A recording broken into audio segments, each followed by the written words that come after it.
So looking at the Cornell notes, Avid, if you hear Avid, you're going to hear Cornell notes. They're kind of married, they're hand in hand. And the reason why Avid teachers use Cornell notes and other teachers have learned the benefits are because the students get the information 5 times. So I do this when I talk to them about this. Students don't like these notes. Am I right, students? Because they take what? Time. Yes. Okay. Here's why they don't like them.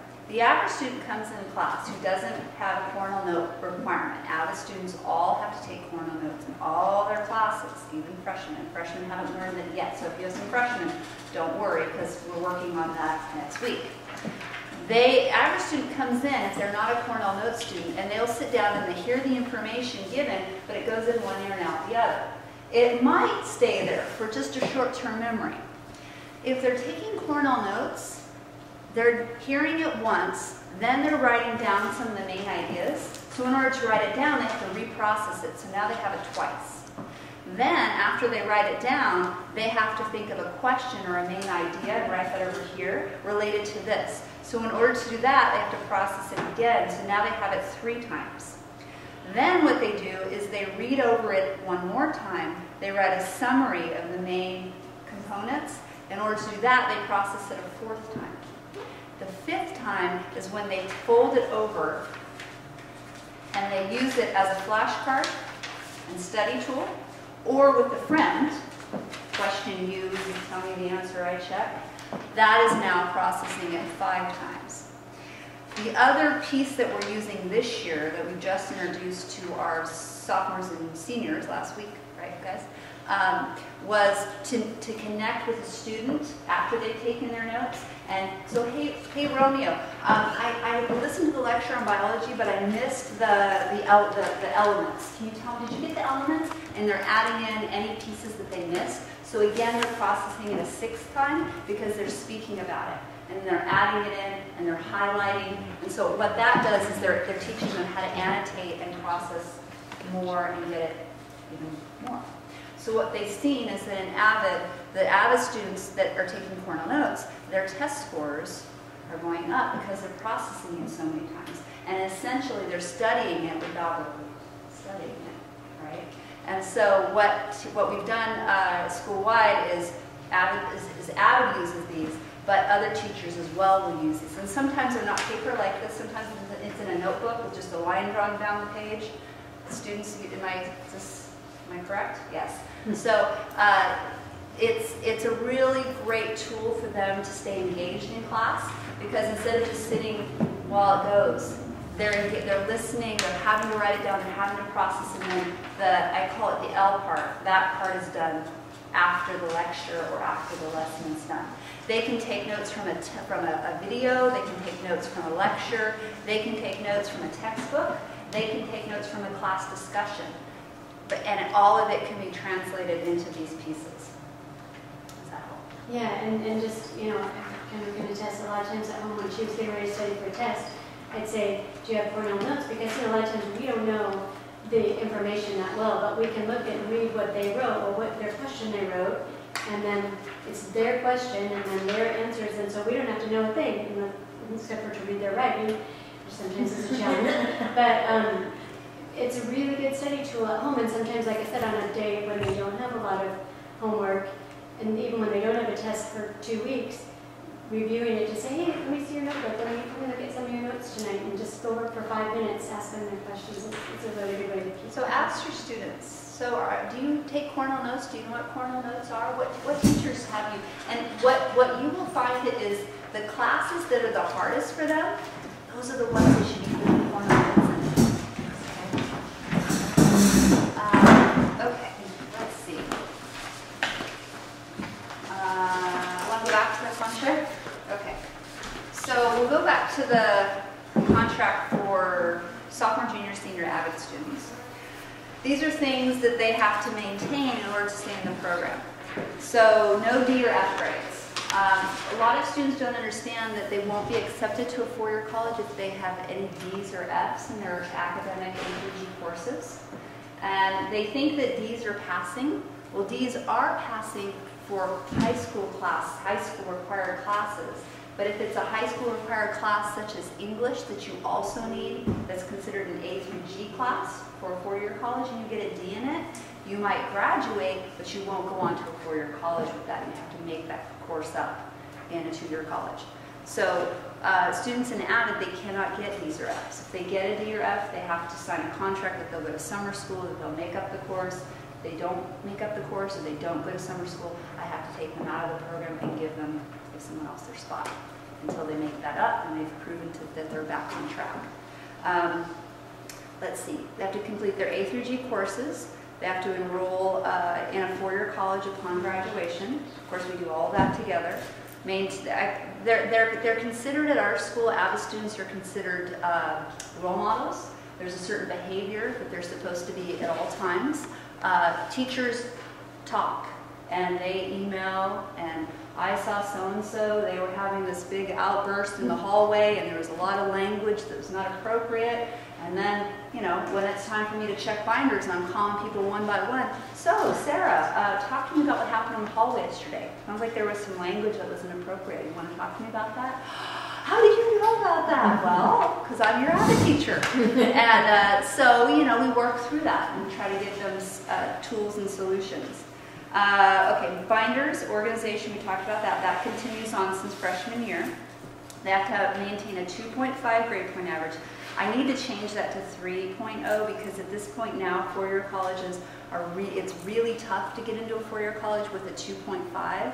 You need to at least have a 3.0. If you have a 2.5, you need a wonderful, off-the-chart SAT score to get into a four-year college with a 2.5. Enroll in A through G courses at San Juan High School. All Avid students have to take the PSAT. They take that as sophomores and juniors. And the SAT and the ACT. Colleges take both. They take one or the other, SAT or ACT. But we have Avid students take both tests because they're tested on different subjects. The SAT is math and English. The ACT is math, English, and science. So if you're a math or science major, you definitely want to take the ACT because that will show your strengths. But we have them take both tests because colleges take both, and that way they can show their strength across the board. The PSAT is required for all juniors, and the reason I do that, it's $11, $15 now, because if they do really well on that test, they can qualify for what's called the National Merit Scholarship, and it's thousands and thousands of dollars. So I always have students and make sure they. Plus, the PSAT is a practice SAT. It gets them ready for the big dog. And then let's see. You don't need an AP course to get accepted to a four-year college, but it really helps you, especially if it's a competitive college. So we encourage them, if they're willing and able, to take an AP course at least junior or senior year, just so they get that extra point on their application. And I had to put in here, the more students go above and beyond academically, the more competitive they will be for college. Sometimes, again, your SAT score, your ACT score, your GPA, those are the first things that colleges look at when they accept students, so those three things. The next thing they look at is, did they complete their A through G, and did they take any extra? Did they go above and beyond? Those are extra things that give the students the boost. These are tips that I teach them when we're in Avid. These are things we talk about. And I've been doing this so long now that I don't have this written down, it's just all internalized, and it comes at the moment we're doing stuff.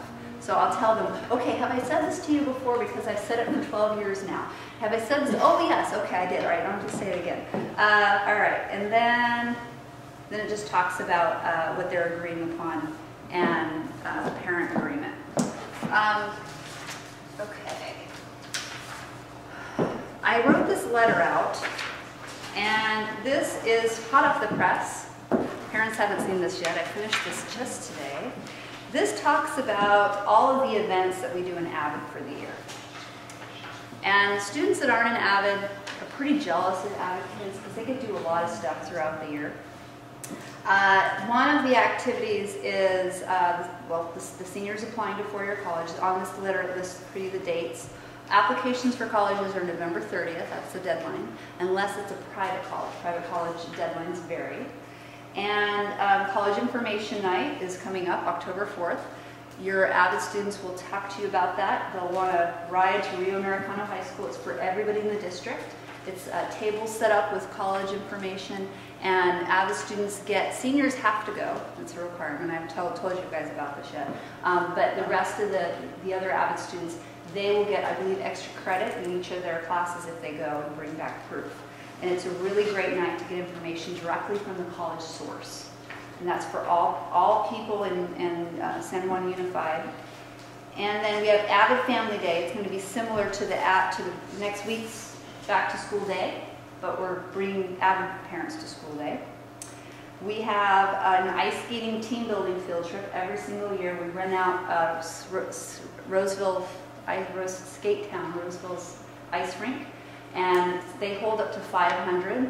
Well, we now have 325 in Avid. So we rent out the ice rink. They give them this big safety lecture. They put their skates on them, like one by one, the service people. And then we go out there, they do a little lesson on the ice. And it's really great because what happens is I don't have to do a whole lot. I just get to stand and watch them because they have all of their employees help. And what's great is I get to watch them be kids. I get to watch them laugh and help each other. And kids that know how to ice skate are helping kids who've never been on ice skates before. And there's just a lot of really great connections. And it's wonderful to watch them laugh and play and connect and help each other. So we do that in January, right after semester grades have come out, because they have to have C's or better to be able to go. And they love it. It's like 9:30 to 1:30. We all get on the bus, we go, we dress warm, and it's an indoor ice rink. So if they get cold, they can get off the ice and get hot chocolate and play arcades, games, and it's really wonderful. We've done it for, I think I've taken kids to this place for about 10 years now. So it's a great, great place. That's a team building trip.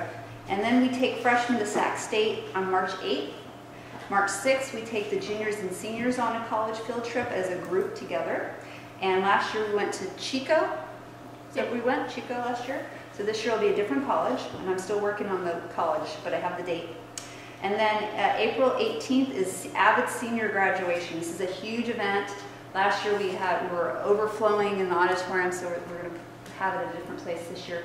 It's a night where all the Avid students in the district graduate from the program. They get a graduation sash, they get a diploma signed by, I believe it's our senator signs it. And there's speeches given. One senior from every high school that has Avid gives a speech. And it's a big, big night. And then May 31st is our end of the year ceremony. So all of these events cost money. And so what I do, because I would rather use my time to help your students go to college, reading their college application essays, reading each and every college application, reading their financial aid applications, making sure those are correct. I would rather spend my time doing that and helping your students go off to college. I don't do any fundraising. So what I do is I ask for a donation of $30 per student, and this is for every student in the Avid program. And what that does is it covers all the materials, it covers the ticket for them to go ice skating, they get a shirt. This year the shirts are different. They get food at all of these events, and they get transportation. So it's basically, of all the things they're going to do, it's $30 for the year, and that's what this letter is about, and on my website, and email and all that is on there as well if you want to contact me again.